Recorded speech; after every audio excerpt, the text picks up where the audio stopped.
Hola, hola, ¿cómo están? Espero que muy bien, así como nosotros. Juan, ¿tú cómo estás? No, excelente, gracias a Dios. Muy contento por hoy estar acá en esta nueva celebración. Cuéntame, Susi, ¿cómo te fue en esta semana? Bueno, a mí me fue muy bien, gracias a Dios, trabajando, aprendiendo, viviendo, pasando por muchas cosas, pero siempre con la ayuda de Dios, entonces todo se hace mucho mejor cuando uno tiene a Dios en la vida. Y eso es lo que aprendíamos, de hecho, en el GPA ayer. Cuéntanos un poquito como de qué hablamos en el GPA.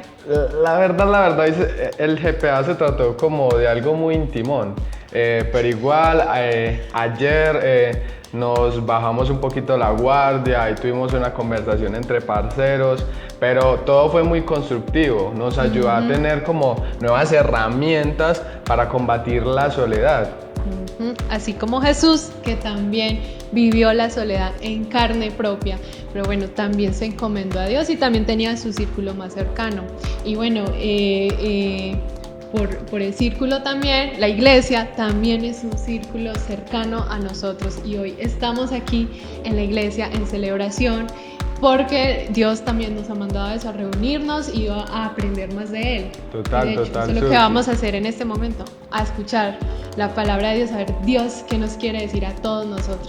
Así es, y en el día de hoy en la celebración el que va a predicar es nuestro pastor Eliseo, entonces vamos a eso. Hace unos meses, o el mes pasado para ser más honestos, estudiando la palabra de Dios, me enfoqué en un libro en específico. Fue el libro de Nehemías. ¿Cuántos han leído Nehemías? ¿Sí? Es algo que la verdad estoy como cogiendo esos libros que nadie quiere leer, ¿cierto? Todos queremos leer los Salmos, los Proverbios, Mateo, Juan, pero hay unos libros por allí como todos olvidados, ¿cierto? Lo dejan como en la friendzone, lo pasan ahí por encima y no los quieren leer muchas veces o no los queremos leer. Pero si algo yo estoy convencido es que la palabra de Dios toda es útil para nosotros, ¿sí? Muchas veces no la entendemos en alguna temporada, pero justamente de allí viene algo muy importante, es que nosotros tenemos que ser estudiosos de la palabra de Dios. Iglesia, yo te animo, no solamente leas el domingo, no solamente leas tu devocional en el celular que te sale el versículo del día. Tenemos que indagar en la palabra de Dios, encontrar el oro que hay dentro de las palabras del Salvador que nos dejó en un libro que, gracias a Dios, nosotros tenemos el placer y el privilegio de poder contar con él, ¿sí? En estos días hablaba con Josué hace un tiempo y decía, hay gente en este momento que está arriesgando su vida en países asiáticos solamente por traficar Biblias. Imagínese, traficar Biblias. Si a ti te agarran con una Biblia es pena de muerte. Y hay ministerios, Luchi también creo que ha conocido algunos de esos, que simplemente es gente que no trafica droga, no trafica personas, está traficando la palabra de Dios en lugares donde es imposible tener uno. Así que nosotros cuando nos metemos en la palabra de Dios y encontramos la vida que hay en la palabra de Dios, nuestra vida nunca más será igual. Y Nehemías es un libro cortico, pero me llamó mucho la atención porque me parece que tiene demasiada sabiduría. Y hoy y dentro de 8 días, vamos a iniciar una serie que se llama Murallas. Digan conmigo, Murallas. Obviamente por Nehemías, ¿cierto? Entonces, cuando nosotros queremos estudiar la palabra de Dios, hay que conectar todo. Y hoy vamos a hablar de Nehemías 1 al 3, ¿sí? Capítulo 1, capítulo 2 y capítulo 3. Y vamos a encontrar cierta sabiduría que Dios nos dejó allí. ¿Por qué? Yo sé que muchos de nosotros estamos construyendo cosas en nuestra vida. ¿Cuántos están construyendo algo en su vida? Estamos construyendo un matrimonio, estamos construyendo relaciones, estamos construyendo un ministerio, una iglesia, estamos construyendo la vida de nuestros hijos, ¿cierto? Estamos construyendo incluso finanzas. ¿Cuántas personas hay aquí que están construyendo su vida financiera? Están pensando en su casa, en su carro. Gracias a Dios por todo eso y esperamos que con la ayuda de Dios y con la sabiduría de Dios usted pueda construir eso. Pero muchas veces no sabemos cómo construir una vida saludable. No sabemos cómo construir un matrimonio saludable. ¿Cuántos pelean con su esposo o con su esposa? Muchas veces uno dice, carajo, y eso que me da amor, ¿cierto? ¿Qué tal donde no? Ya nos hubiéramos matado, ¿cierto? Uno construye la vida de sus hijos y muchas veces uno no sabe cómo llevarlos por el camino del bien. Muchas veces queremos construir una vida emocional saludable, una vida espiritual saludable o incluso una vida económica saludable, pero no sabemos cómo construirlo. O peor aún, muchas veces hemos construido algo en nuestra vida y por alguna u otra razón se nos ha derrumbado. ¿Cuántas veces nos ha tocado mirar este tipo de experiencias donde construimos algo y ese algo empieza a rajarse, empieza a ser penetrado por algún mal hábito, alguna mala experiencia? Y hemos visto lamentablemente empresas caer, hemos visto lamentablemente matrimonios caer, hemos visto vidas espirituales caer. ¿Cuántas personas la vemos sirviendo a Dios, amando a Dios con todo su corazón y después por alguna otra circunstancia, después los vemos alejados? Y yo te voy a decir algo, esa no es la voluntad de Dios para ti o para mí. Lo que Dios quiere para ti es que nosotros vayamos de aumento, ¿en qué? En aumento. Vayamos construyendo algo, pero también es muy importante saber cómo reconstruir a partir de las ruinas que de pronto hay en nuestras vidas. Y lo vamos a ver a través de Nehemías, y yo quiero que usted vaya a la palabra de Dios conmigo, Nehemías 1:1. Esa es la que no está, ¿cierto? No está. Así que léalo allí porque vamos a leer hasta el versículo 10. Dice así: a fines del otoño, en el mes de Quisleu, del año 20 del reinado del rey Artajerjes, me encontraba en la fortaleza de Susa. No de esta Susa, sino de eso por allá. Susa. Ananí, uno de mis hermanos, vino a visitarme con algunos hombres que acababan de llegar de Judá. Les pregunté por los judíos que habían regresado del cautiverio y sobre la situación en Jerusalén. Versículo 3 dice, me dijeron, las cosas no andan bien. Los que regresamos a la provincia de Judá tienen grandes dificultades y viven en desgracia. La muralla de Jerusalén fue derribada y las puertas fueron consumidas por el fuego. Cuando oí esto, me senté a llorar.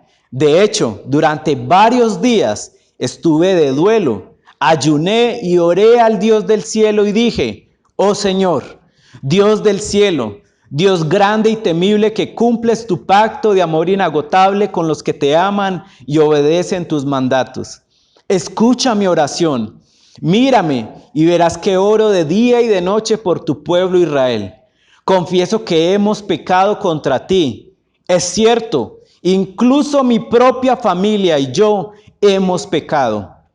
Hemos pecado terriblemente al no haber obedecido los mandatos, los decretos y las ordenanzas que nos diste por medio de tu siervo Moisés. Versículo 8 dice, te suplico que recuerdes lo que dijiste a tu siervo Moisés. Si me son infieles, los disiparé entre las naciones. Pero si vuelven a mí y obedecen mis mandatos y viven conforme a ellos, entonces, aunque se encuentren desterrados en los extremos más lejanos de la tierra, yo los volveré a traer al lugar que elegí para que mi nombre sea honrado. El pueblo que rescataste con tu gran poder y mano fuerte es tu siervo. Oh Señor, te suplico que oigas mi oración. Escucha las oraciones de aquellos quienes nos deleitamos en darte honra. Te suplico que hoy me concedas éxito y hagas que el rey me dé su favor. Pon eso en su corazón, el deseo de ser bondadoso conmigo. ¿Cuántos dicen amén a la palabra de Dios? Vamos a empezar a mirar cómo construir murallas. Si de pronto usted no sabe qué es eso, era una de las tácticas que utilizaban las antiguas civilizaciones para protegerse. Era la táctica que utilizaban las civilizaciones antiguas para poder estar a salvo. Y yo creo que usted y yo deseamos tener un matrimonio a salvo. Oh, poder en Jesús. Usted y yo deseamos tener un matrimonio a salvo. Usted y yo queremos tener hijos a salvo. Usted y yo queremos tener una economía a salvo. Queremos tener una iglesia a salvo. Que no importa lo que llegue a nuestra vida, nosotros podamos resistir. Y por eso son importantes que tú y yo, en nuestra vida, en nuestra familia, en nuestro ministerio, empecemos a levantar murallas espirituales, murallas de disciplina, murallas de tantas cosas que protejan lo que nosotros estamos construyendo y nos ha costado. Yo ya voy a cumplir 9 años de matrimonio y yo creo que hoy más que nunca necesito proteger lo que yo he construido. ¿Cuántas personas llevan años y años formando una empresa y necesitamos protegerla? Nuestra iglesia cumplió 5 años y créame, como pastor se los digo por la gracia de Dios, hoy es cuando veo más y más ataques contra nuestra iglesia. Y por eso necesitamos construir murallas alrededor de nuestra vida que nos protejan y mantengan a salvo lo que nosotros hemos construido. No hay nada más maluco que uno perder algo por lo que ha luchado tanto tiempo, ¿cierto? A nadie le gusta perder. Y cuando esas murallas son derribadas, y es más, como les decía ahorita, la voluntad de Dios para nuestra vida es que las cosas que Él nos ha dado puedan seguir creciendo y dar mucho fruto. Esa es la voluntad. Por eso cuando Nehemías escuchó que las murallas de la ciudad de Dios, de la voluntad de Dios, habían sido derrumbadas, él se entristeció y él tuvo que hacer algo. Nosotros tenemos que hacer algo, luchar por la bendición que Dios nos ha dado. Familia, yo te digo, lucha por tu iglesia, lucha por tu familia, lucha por tus hijos, lucha por tu matrimonio, lucha por tener integridad en tu corazón. Lucha y luchemos por la santidad, porque esa es la voluntad de Dios para nuestra vida. Pero ¿cómo podemos empezar a construir murallas? Si usted está tomando nota, hoy es un día para que usted lo haga. Y yo le voy a dar 7 puntos. Digan conmigo 7. 7 puntos que hay que tener en cuenta y que nos enseña Nehemías para construir murallas en nuestra vida. Primero, nos enseña Nehemías que se necesita uno. Digan conmigo, uno. Lo primero para construir murallas es que tú y yo entendamos que para empezar se necesita uno. Pero se necesita uno con un corazón que busque lo que Dios está anhelando. Una persona que busque la integridad con Dios. Una persona que busque cumplir los deseos de Dios para su familia, para su generación e incluso para su iglesia. Solamente una persona se necesita para empezar a construir algo en su vida. Cuando Nehemías escuchó esto, Nehemías no dijo, bueno, yo estoy lejos, ¿quién será de allá que me ayuda? ¿Quién será de allá que lo hace? Porque nadie lo ha hecho. Él no puso excusas, simplemente él sintió el llamado de Dios y empezó a actuar. Solamente una persona. ¿Cuántos de nosotros vemos que las murallas de nuestra vida se están cayendo y estamos esperando que otra persona inicie un trabajo para el cual Dios nos está llamando a nosotros? Por eso la palabra de Dios dice en Josué 24:15, dice: pero si te niegas a servir al Señor, elige hoy mismo a quién servirás.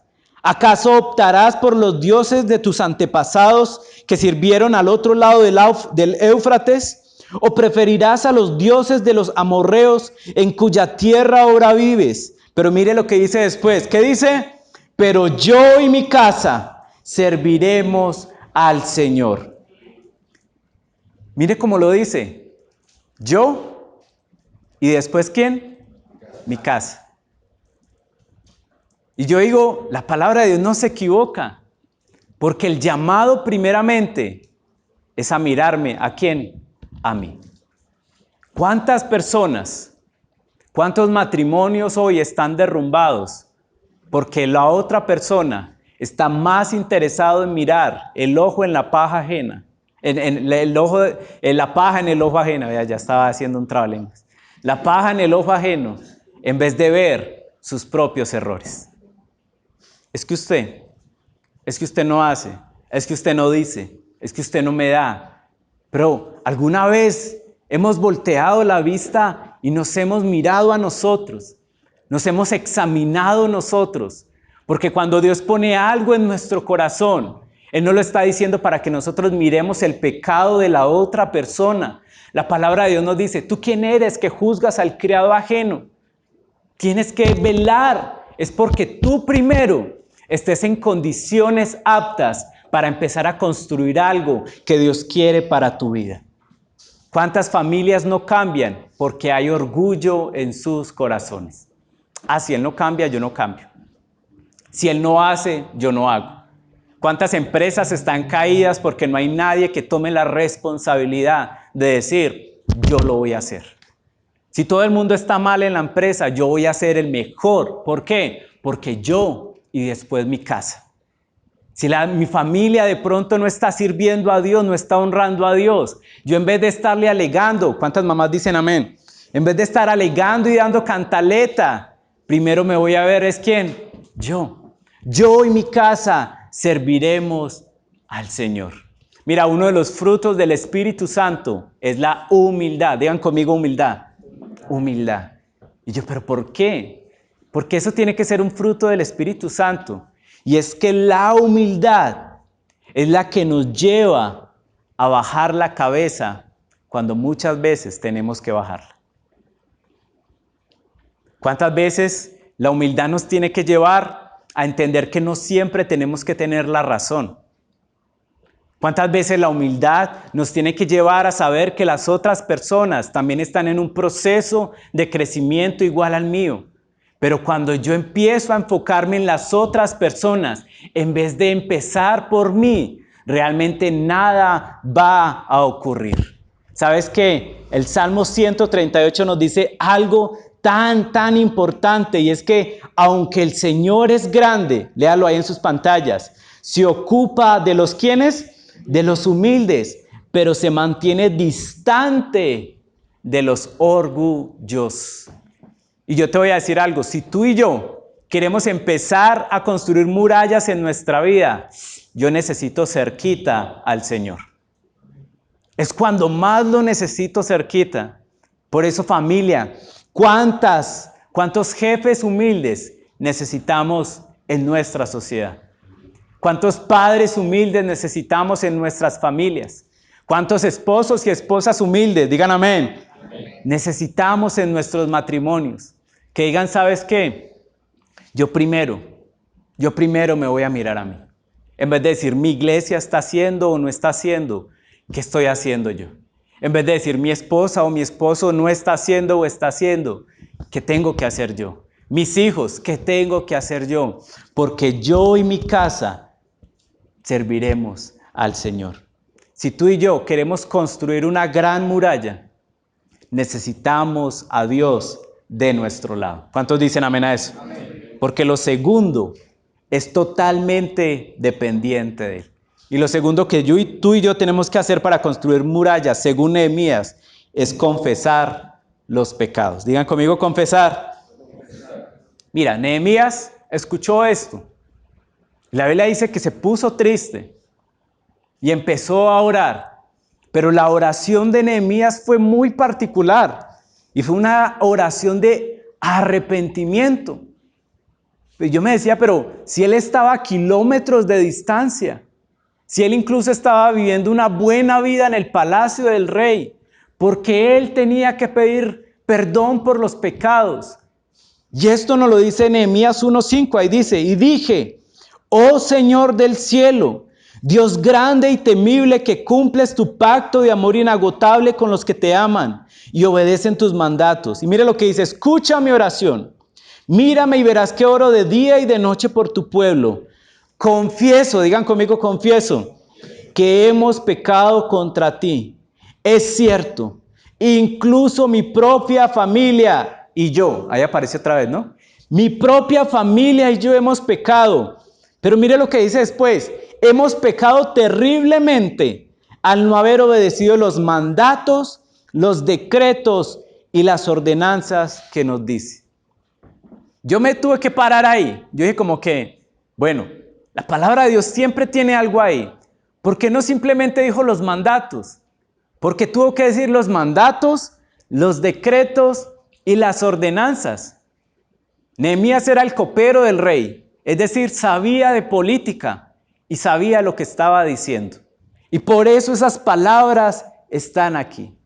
¿Cuáles son los pecados que nosotros tenemos que confesar para poder construir una muralla sólida en la voluntad de Dios? Si usted está tomando nota, primero, nosotros hemos pecado en los mandatos de Dios. ¿Qué es un mandato? Un mandato es una orden dada por alguien con autoridad para hacerlo. Pero un mandato es algo, una autoridad que se pone en manos de otras personas. Eso es un mandato. Es una autoridad que usted y yo le ponemos en manos de otras personas o que otras personas ponen en mi mano.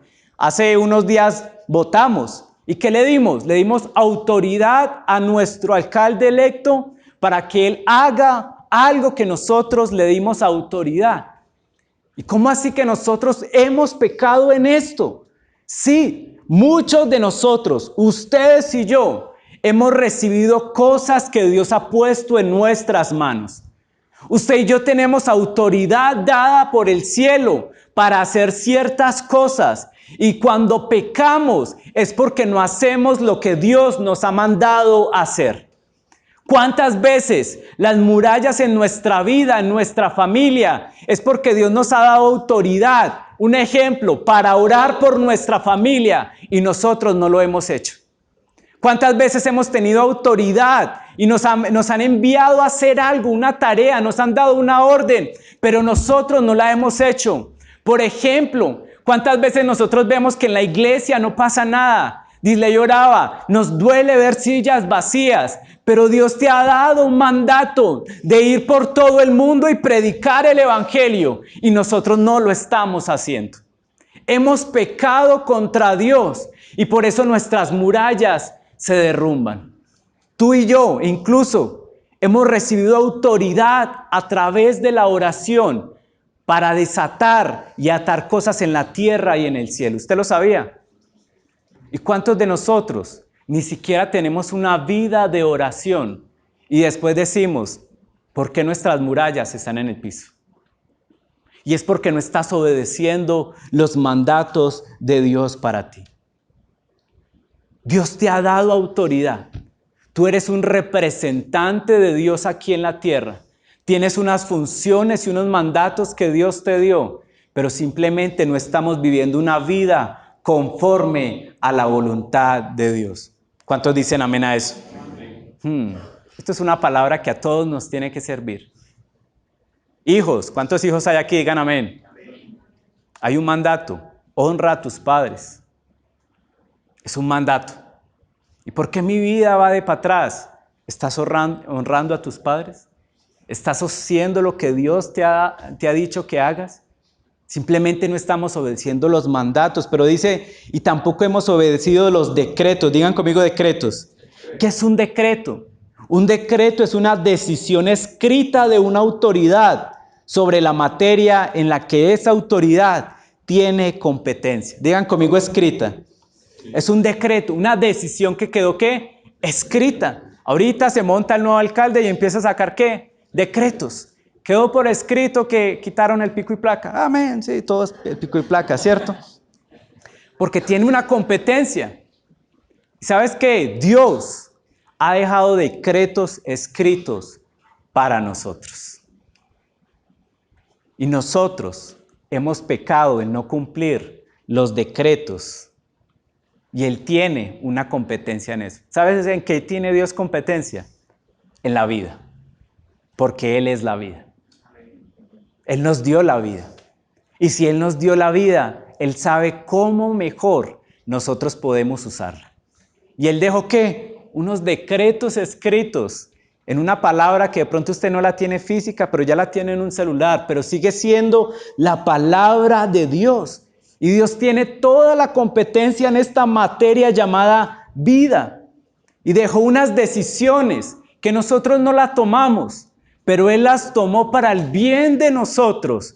Y están allí plasmadas en ese libro que muchas veces está empolvado o en esa aplicación que muchas veces utilizamos menos que el Instagram para que tú y yo le saquemos el máximo provecho a nuestra vida, pero no lo hacemos.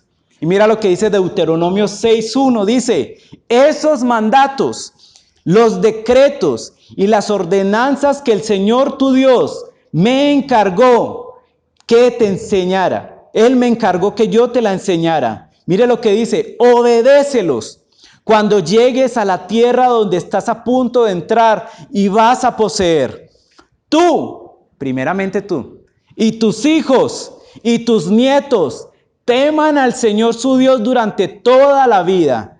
Si obedeces todos los decretos y los mandatos del Señor, disfrutarás ¿de qué? De una larga vida. Escucha con atención y asegúrate de obedecer. Entonces todo, digan conmigo todo te saldrá bien. Si obedeces ¿qué? Los decretos. Porque muchas veces nosotros nos encontramos en situaciones en nuestra vida donde decimos, ¿por qué las cosas no me salen bien? ¿Usted ha estado allí? Pero ¿por qué no me sale bien? ¿Por qué si yo estoy haciendo tanto esfuerzo? Pero muchas veces no es hacer más, es ser sabio en lo que nosotros hacemos. Y si Dios ya nos dejó una hoja de ruta para una vida exitosa, ¿qué hacemos buscando por otros lados lo que solamente encontramos en la palabra de Dios? Usted le puede dar un aplauso a Dios por eso. Todo te saldrá bien. Yo no sé si usted alguna vez ha construido algo en su vida, una casa. Oiga, eso siempre hay un chicharrón. Siempre hay un chicharrón. Que la electricidad, y uno planea es que 30 millones de construcción y termina como 50 millones. ¿Por qué? Porque las cosas no salen bien. Pero cuando tú y yo vamos a construir murallas en nuestra vida, ¿cuántos quieren que todo les salga bien? Yo quiero.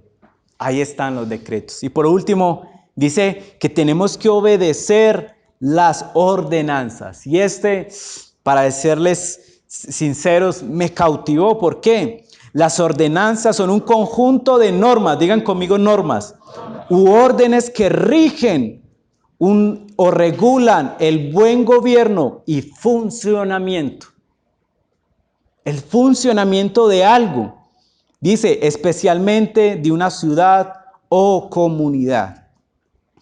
Ordenanzas viene de la palabra orden. Y muchos de nosotros, y yo creo que más hoy en día, hemos pecado en no seguir el orden que Dios dejó para el funcionamiento de nuestra vida y de nuestra sociedad. Te lo voy a decir con todo el respeto y con todo el amor. Estamos hoy en un tiempo donde todo el mundo está haciendo las cosas a la manera equivocada. Personas que cambiaron el orden del matrimonio. Vivamos juntos y si funciona, ¿qué? Nos casamos. El orden. Teniendo hijos fuera de matrimonio. Con todo el amor te lo digo. ¿Y qué? ¿Cambiamos qué? El orden. Cambiamos el orden en nuestra vida sexual. No nos guardamos. ¿Cambiamos qué? El orden. Cambiamos el orden en lo que Dios nos ha dado, en nuestra identidad, hombres y mujeres. ¿Y cambiamos qué? El orden. Y eso lo estamos adoptando en nuestras iglesias. Y después decimos, ¿por qué nuestras murallas se están cayendo? Yo te lo voy a decir con todo el amor. Dios nos dejó un orden para que nuestras familias, para que nuestras finanzas, para que nuestros matrimonios e incluso para que nuestra sociedad funcione de la mejor manera. Pero si nosotros seguimos cediendo al orden del mundo en vez de establecer el orden de Dios, terminaremos destruidos. Y la iglesia tiene que ser clave en mantener el orden establecido por Dios. así te llamen retrógrada, así te digan anticuado, así te digan religioso, si la palabra de Dios lo estableció, si Él nos dio un orden, unas ordenanzas, ¿quiénes somos usted y yo para decirle que esa no es la manera de hacerlo? Iglesia, hoy más que nunca tenemos que estar realmente enfocados en lo que Dios quiere que nosotros estemos. Hemos pecado como familias al cambiar el orden en nuestras casas. Hemos pecado como iglesia en cambiar el orden de lo esencial a cosas que no son esenciales. Ponemos por encima pensamientos humanos en vez de poner lo esencial, que es la presencia de Dios en nuestra iglesia. Y ponemos talentos por encima de carácter. No dicen amén, pero así es. Ponemos vestimentas por encima de santidad. Eso no pasa aquí, gracias a Dios, ¿cierto? No pasa.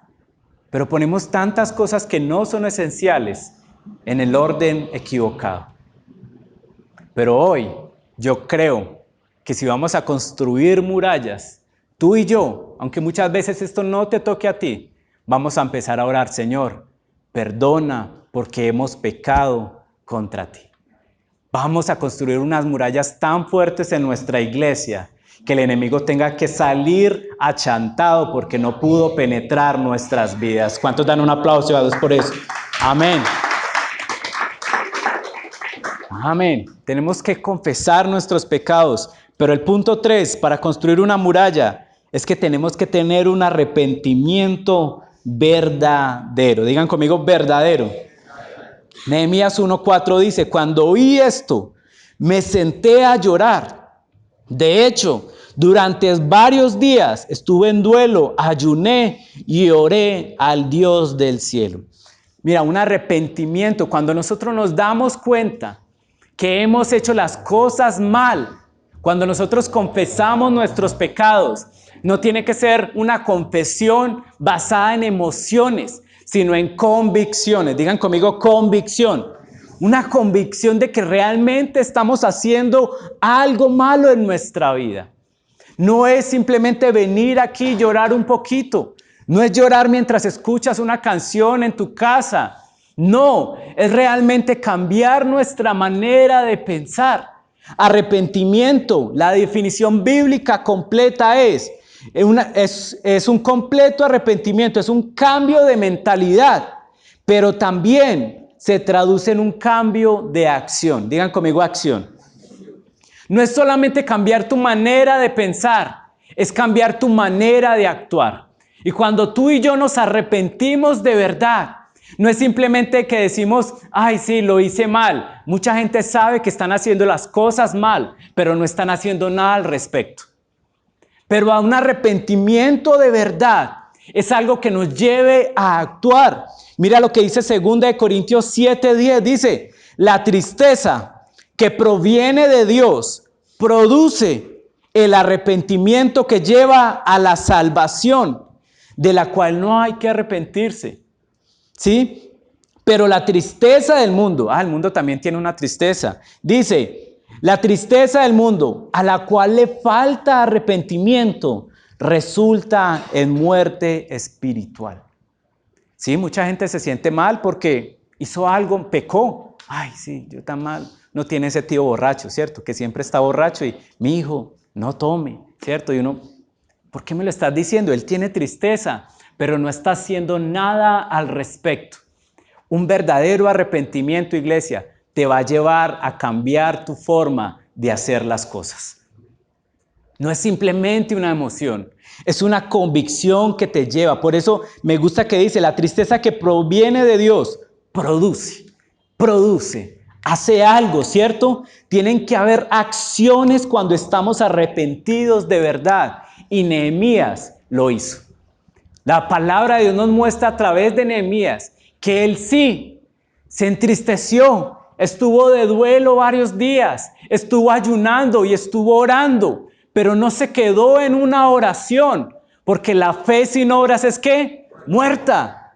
Él dijo, estoy arrepentido de verdad y voy a ir a hablar con el rey, porque yo tengo que ir allá a construir unas murallas.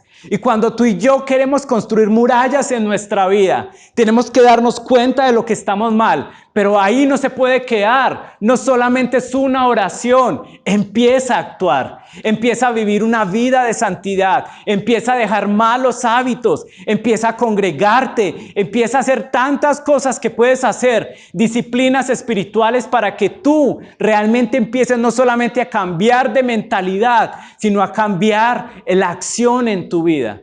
Dios quiere que tú y yo nos movamos hacia la voluntad de Dios para nuestra vida. Por eso tenemos que arrepentirnos de verdad. Que tu vida realmente sea un espejo de lo que Dios puede hacer en la vida de alguien que empieza a moverse en la voluntad de Dios. Mira, cuando uno realmente conoce la gracia y conoce la salvación de Dios, cuando uno tiene un encuentro con Jesús, como lo hablamos hace unos días de Pablo, tiene que haber un cambio en nuestra vida. No solamente hablar, sino hacer. A nadie le gusta la persona que hable y no haga nada, ¿cierto? ¿Cuántas mujeres dicen amén? Ay, me habla todo bonito, pero no suelta, ¿cierto? No suelta el billullo, no suelta el regalito. No hace nada por la relación. Y yo me imagino a Dios sentado allá, o en la columna allá del cielo ahí. Y sí, tan bonito como me habla. Ay, Señor, me arrepiento, tú eres todo bonito, sí, gracias. ¿Y qué? No hay nada. No hay nada en tu vida. No hay acción. Sigues con ese mal hábito. Sigues con ese pecado. Sigues tratando así a tu esposa. Sigues angustiado. No dejas tus cargas aquí. Me hablas tan bonito, sí, pero no haces nada. Un arrepentimiento verdadero prepara el terreno para lo que sigue. ¿Sabes qué sigue? El número 4. Es que el arrepentimiento verdadero abre las puertas para la bendición. ¿Cuántos dicen amén a esto? Ya no los voy a regañar tanto, ¿sí? El arrepentimiento verdadero abre las puertas para la bendición. Mira, una vida exitosa, un matrimonio exitoso, una empresa exitosa, una iglesia exitosa necesita mucho más que buenas intenciones o buenos hábitos. Necesita la bendición de Dios. Y tú y yo, si vamos a construir una muralla fuerte, una vida fuerte, un matrimonio fuerte, necesitamos provisiones. Digan conmigo, provisiones. Y esa provisión viene a partir de Dios, de la bendición de Dios. Nehemías 2, ya pasamos al capítulo 4, dice, Nehemías estaba tan triste que el rey lo miró y le dijo, vos estás como tristongo, ¿qué te pasa? ¿Cierto? No, perdió el Medellín. No, mentiras, no. Él dijo, estoy triste por mi ciudad, Y mire lo que le dijo el rey. El rey le preguntó, bueno, ¿cómo te puedo ayudar? El rey. Él simplemente era un copero. Lo vio triste. Y él era un buen empleado, porque dice que nunca lo veía así malacaroso. Y lo notó. Y dijo, ¿qué te pasa? ¿Cómo te puedo ayudar? Y después de orar al Dios del cielo, Nehemías le contestó. Mira lo que dice la palabra de Dios. Si al rey le agrada y si está contento conmigo, buen trabajador, su servidor, envíeme a Judá para reconstruir la ciudad donde están enterrados mis antepasados. El rey, con la reina sentada a su lado, preguntó, ¿cuánto tiempo estarás afuera? ¿Cuándo piensas regresar? Después de decirle esto, el rey accedió a mi petición. Además, digan conmigo además, le dije al rey, mire lo que le dijo al rey, si el rey le agrada, permítame llevar cartas dirigidas a los gobernadores de las provincias del occidente del río Éufrates, indicándoles que me permitan viajar sin peligro por sus territorios. Además, le ruego que me dé una carta dirigida a Asaf, el encargado del bosque del rey, con instrucciones para suministrarme madera. La necesitaré para hacer vigas para las puertas de la fortaleza del templo, para las murallas de la ciudad y hasta para mi propia casa. Entonces el rey me concedió estas peticiones porque la bondadosa mano de Dios estaba sobre mí. Mira, qué bonito cuando uno se arrepiente de verdad. Dios abre ventanas y puertas que uno no creería. ¿Nehemías necesitó plata? No, necesitó la bendición de Dios. ¿Nehemías necesitó un cargo en una empresa alto? No, necesitaba la bendición de Dios. Y por eso tanto nosotros te decimos, cuando tú vienes y por ejemplo obedeces a Dios incluso en tus diezmos y ofrendas, Dios no te da plata, te da bendición. Y muchas veces lo que nosotros necesitamos no es plata, es estar realmente con la presencia de Dios en nuestra vida para que los reyes de este tiempo nos accedan a todo lo que nosotros le pedimos. ¿Cuántas gentes Dios tiene preparada para ti? ¿Cuánta bendición Dios tiene preparada para ti? Para que cuando tú estés listo, porque el arrepentimiento verdadero limpia el panorama para que tú y yo empecemos a almacenar la bendición de Dios en nuestra vida. Y créeme, esas murallas nunca se quedarán sin provisión, porque vendrán a partir de la bendición de Dios. ¿Usted le puede dar un aplauso a Dios por eso? Es la bendición de Dios. Y créeme, tú puedes haber luchado mucho por ese matrimonio y no pasa nada. Pero cuando tienes la bendición de Dios, Él abrirá las puertas y todo se dará. Tú puedes haber luchado mucho por esa empresa, pero cuando tú tienes la bendición de Dios, déjame decirte, lloverán así todo lo que tú necesitas para sacar esa empresa adelante. Todo lo que tú necesitas para cumplir esos sueños que Él ha puesto en tu vida. Porque ese sueño, esa petición, fue algo que Dios le dio a Nehemías. Y cuando tú te enfocas en buscar primeramente el reino de Dios y su justicia, ¿qué nos dice la Biblia? Todas las cosas, digan conmigo todas. Todo lo que necesites te será añadido. Y ya cuando tú tienes la voluntad, la bendición de Dios, pasamos al quinto. Tienes que, antes de construir, tienes que llegar y limpiar. Digan conmigo, limpiar. Nehemías 2:11 dice, entonces llegó a Jerusalén, lo dejó, pasó con cartas, no me hagan nada, vengo de parte del rey, vengo hasta con provisión. Dice, llegué a Jerusalén 3 días después y me escabullí durante la noche, llevando conmigo a unos cuantos hombres. No le había dicho nada a nadie acerca de los planes que Dios había puesto en mi corazón. No llevamos ningún animal de carga excepto un burrito. Salí por la puerta del valle cuando ya había oscurecido y pasé por el pozo del Chacal hacia la puerta del estiércol para inspeccionar las murallas caídas y las puertas quemadas. Luego fui a la puerta de la fuente y al estanque del rey, pero mi burro no pudo pasar. A pesar de que aún estaba oscuro, subí por el valle de Cedrón e inspeccioné la muralla antes de regresar nuevamente. Inspeccioné. Digan conmigo inspeccionar. ¿Sabes qué hizo Nehemías? Que trae mucha sabiduría. Es empezar a mirar en qué estado estaba. Él no le dijo nada a nadie. Simplemente salió en la noche con unas cuantas personas y empezó a mirar, wow, a esto le falta, a esto más, esto necesita madera, esto necesita piedra, esto necesita esto. Y eso me produce tanto como sabiduría de Dios, porque muchas veces cuando nosotros hemos pedido perdón a Dios, cuando la bendición llegó a nuestra casa y a nuestra vida, hay algo muy importante que tú y yo tenemos que hacer y es empezar a mirar en qué fallamos. Si nosotros tenemos derrumbadas las murallas en nuestra vida, la pregunta es, ¿en qué fallé? Si mi empresa cayó, ¿en qué fallé? Si la iglesia no avanza, ¿en qué estamos fallando? si mi matrimonio de pronto está resquebrajado, ¿en qué hemos fallado? ¿Por dónde dejamos que el enemigo entrara y tumbara nuestras murallas? ¿Qué debilidad había en esa muralla?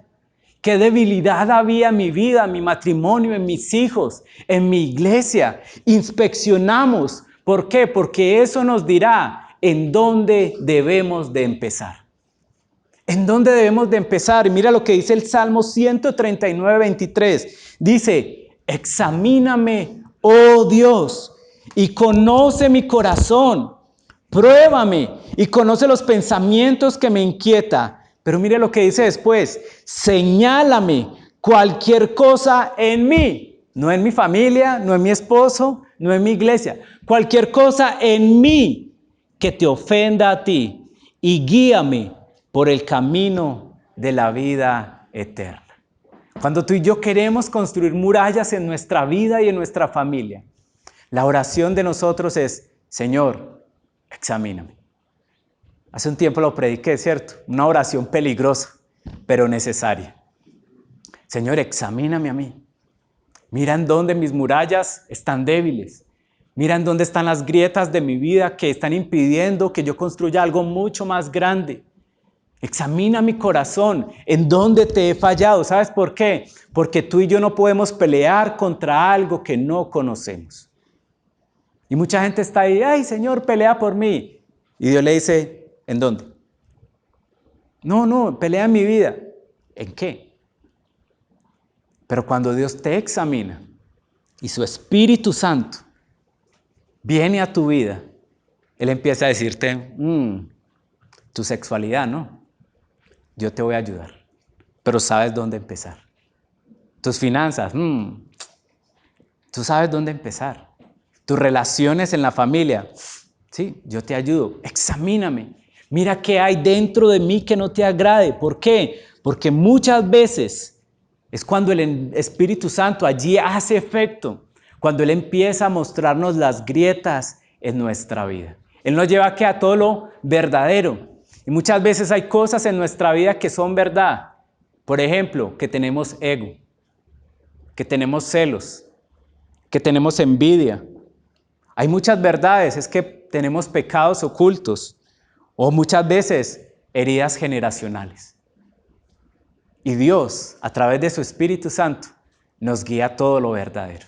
Él nos examina y dice, yo sé que se parece como mal, pero yo te voy a ayudar a construir las murallas en tu vida. Y cuando tú examinas tu vida, Dios te va a pedir una cosa. Digan conmigo una cosa. Y ese es el punto número 6. Y es, rodéate de las personas adecuadas. Muchas veces se nos pasan esos pequeños fragmentos en la palabra de Dios, pero Nehemías dice, entonces llegó a Jerusalén y se escabulló durante la noche, llevando conmigo, ¿qué? A unos cuantos hombres. Y lo leemos así. Pero si Nehemías no le había contado a nadie, quiere decir que los hombres que fueron con él eran hombres de confianza. Nehemías tenía personas en quien confiar. Tenía las personas adecuadas. Nehemías estaba rodeado de unas personas adecuadas para cumplir la misión a la cual Dios lo había enviado. Porque como lo vimos en el GPA, ¿cuántos estuvieron en el GPA? La soledad solamente construye soledad. Y tú y yo, si queremos construir murallas, no podemos hacerlo solo. Nehemías se rodeó de personas que lo iban a ayudar a cumplir su propósito. Familia, solo no puedes. Dígale a la persona que tiene al lado, solo no puedes. Si estás luchando contra algo, solo no puedes. Si estás intentando construir una familia saludable, solo no puedes.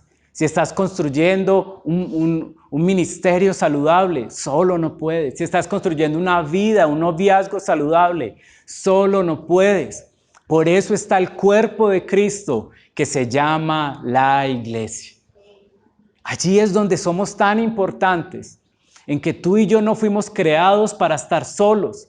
No es bueno que el hombre esté solo. Por eso la iglesia es tan necesaria.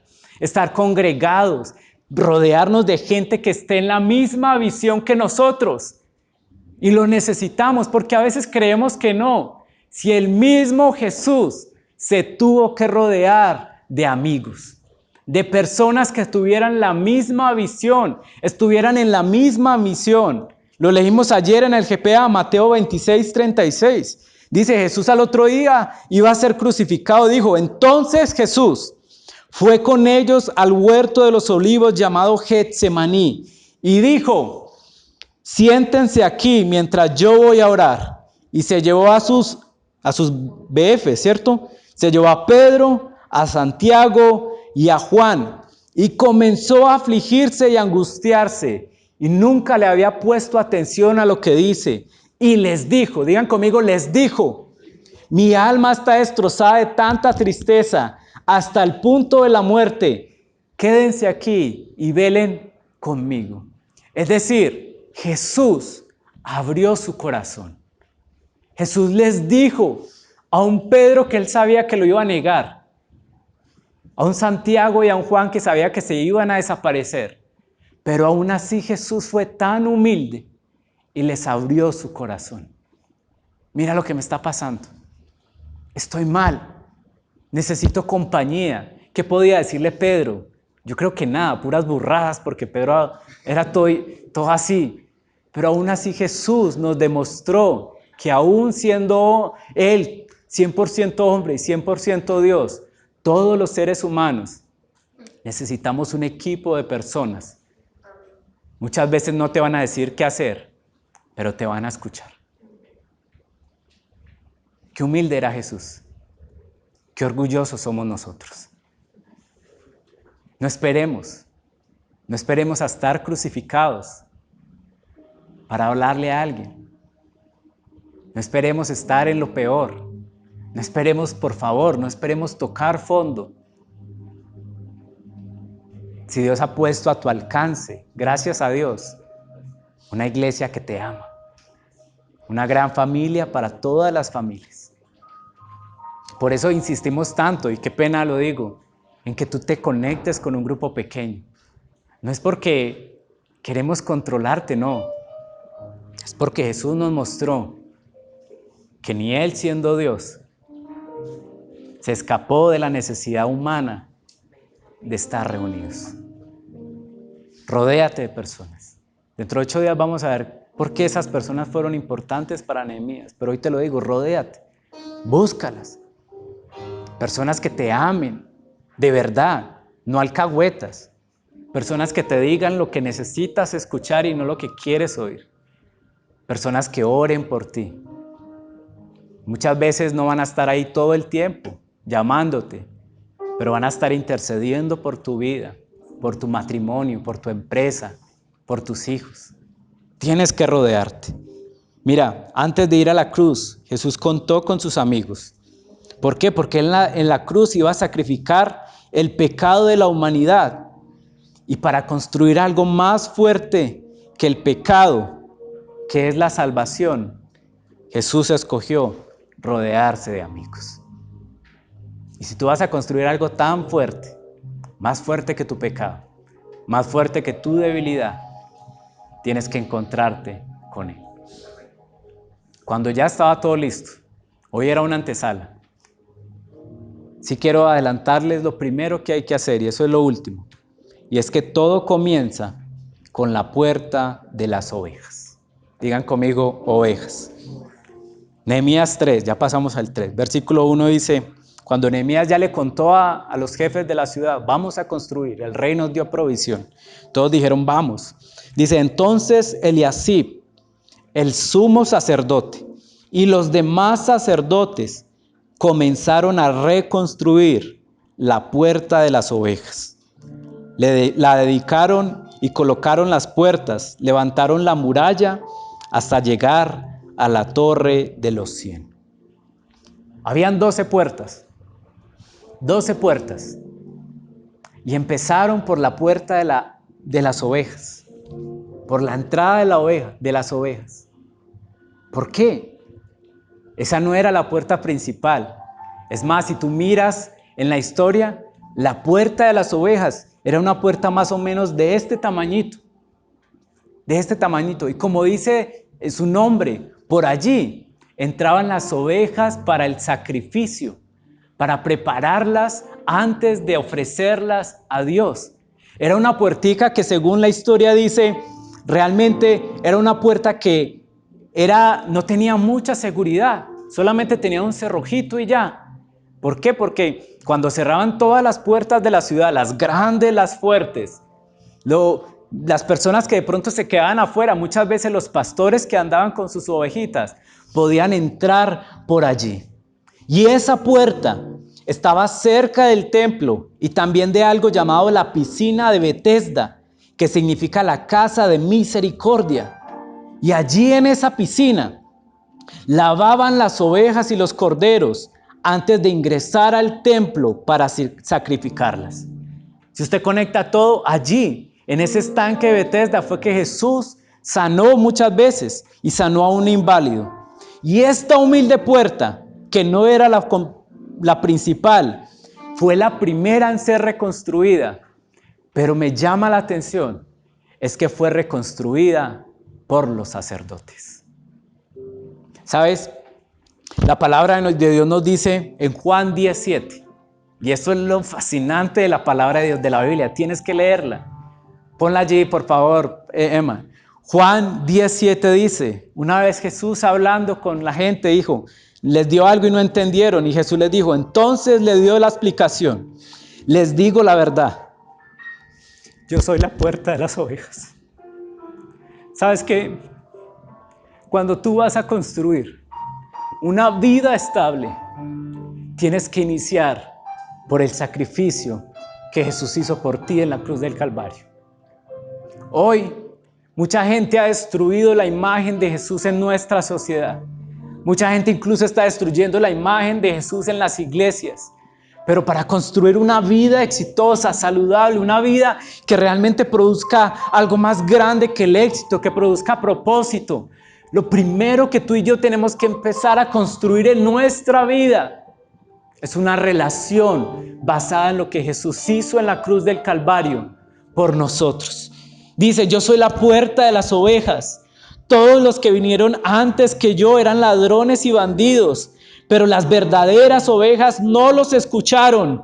Yo soy la puerta. Los que entren a través de mí serán salvos. Entrarán y saldrán libremente y encontrarán buenos pastos.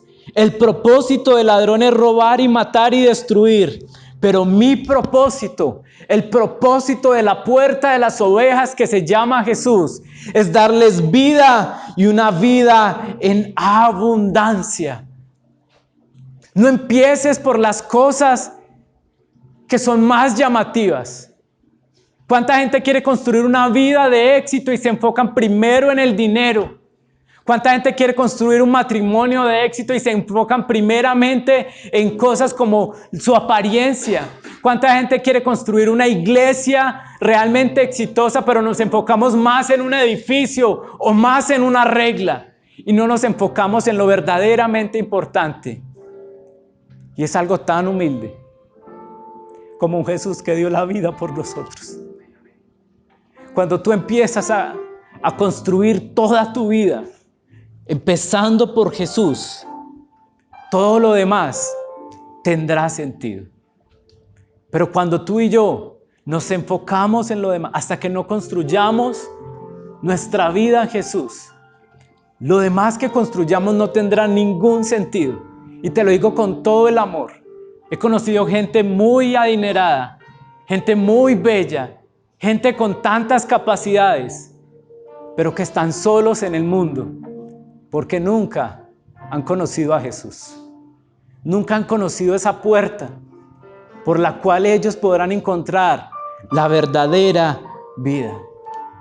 Muchos quieren construir un matrimonio. ¡Qué bien! Te felicito por eso. Pero si no construyes una relación con Jesús, estás construyendo mal. Muchos quieren construir una empresa. Te felicito. Pero si esa empresa no es para honrar a Jesús, estás construyendo mal. Muchos quieren reconstruir una relación con sus hijos o con sus padres. Pero lo quieren hacer a punta de cantaleta, a punta de reglas. Pero si no construyes a partir de Jesús, todo lo que construyas no valdrá la pena. Empieza con Jesús. Empieza por la puerta de las ovejas. Si quiere construir una vida exitosa, qué bien. Pero hay algo que es mucho más grande que una vida exitosa, y es una vida con propósito. Y esa solamente se encuentra cuando entramos por la puerta, que es Jesús. Póngase en pie. Susi, ¿qué más? ¿Cómo te pareció el mensaje? Wow, súper, confrontante. La palabra de Dios hoy fue muy específica y así como Nehemías, ya nos queda a nosotros la tarea de ponernos valientes y mirar en qué estamos fallando, qué necesidad hay y arrepentirnos y hacer y actuar, claro, de la ayuda de Dios. Y ese es el arrepentimiento. Pedir perdón, confesar los pecados, pero también cambiar nuestra manera de actuar y pensar. Eso se me quedó. Sí, vaya que sí. A mí el Señor hoy plantó una palabra en mi corazón, y es que para cada decisión, para cada nuevo inicio en mi vida, tiene que estar Él. O sea, Él no puede salir de la ecuación en ningún momento, porque es el Señor el que me guía a toda verdad y el que me lleva a pastos frescos. Así es, wow. Esa palabra de la yo soy la puerta de las ovejas, cuando Eliseo empezó a explicar eso, a mí de verdad se me quebrantó el corazón al escuchar esa palabra de Dios tan hermosa, y le pedía yo a Dios en oración: Señor, yo quiero entrar por esa puerta y entender tu sacrificio, y desde ahí en adelante mi vida va a cambiar en todos los aspectos de mi vida. Total. Es por eso que nosotros los queremos invitar a ustedes a que tengan una comunión con nosotros, que nos escriban ahí, que comenten algo, para que podamos tener un GPA en línea. Allá síganos en YouTube, en nuestras redes sociales. También nos pueden comentar ahí en los comentarios que cómo les pareció la prédica, o Dios qué les habló específicamente a cada uno. Y bueno, por ahí nos seguiremos viendo cada domingo. Sí, genial. Hasta luego.